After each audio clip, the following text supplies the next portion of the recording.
بسم اللہ الرحمن الرحیم۔ السلام علیکم ورحمۃ اللہ وبرکاتہ۔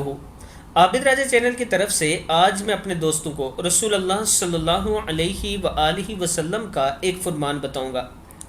ام المومنین حضرت عائشہ صدیقہ رضی اللہ تعالی عنہا کہتی ہیں کہ رسول اللہ صلی اللہ علیہ وآلہ وسلم صبح کو نکلے اور آپ صلی اللہ علیہ وآلہ وسلم نے ایک چادر اوڑھے ہوئے تھی جس پر کجووں کی صورتیں یا ہنڈیوں کی صورتیں بنی ہوئی تھی۔ اتنے میں سیدنا حسن رضی اللہ تعالی عنہ آئے تو آپ صلی اللہ علیہ وآلہ وسلم نے ان کو اس چادر کے اندر کر لیا۔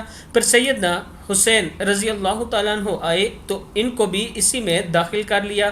پھر سیدنا فاطمہ رضی اللہ تعالیٰ عنہ آئی تو ان کو بھی انہی کے ساتھ شامل کر لیا۔ پھر سیدنا علی المرتضیٰ رضی اللہ تعالیٰ عنہ آئے تو ان کو بھی شامل کر کے فرمایا کہ اللہ تعالیٰ چاہتا ہے کہ تم سے ناپاکی کو دور کرے اور تم کو پاک کرے اے گھر والو۔ صحیح مسلم کی حدیث ہے۔ میں اپنے دوستوں سے گزارش کروں گا کہ یہ شان ہے نبی اکرم صلی اللہ علیہ وآلہ وسلم کے اہل بیت کی۔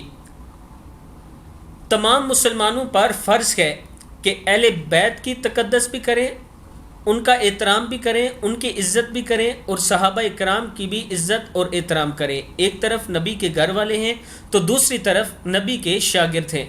ہم کبھی بھی دنیا اور آخرت میں کامیاب نہیں ہو سکتے ان دونوں ہستیوں میں سے کسی ایک پر بھی اعتراض کر کے یا کسی ایک کو بھی برا بھلا کہہ کے۔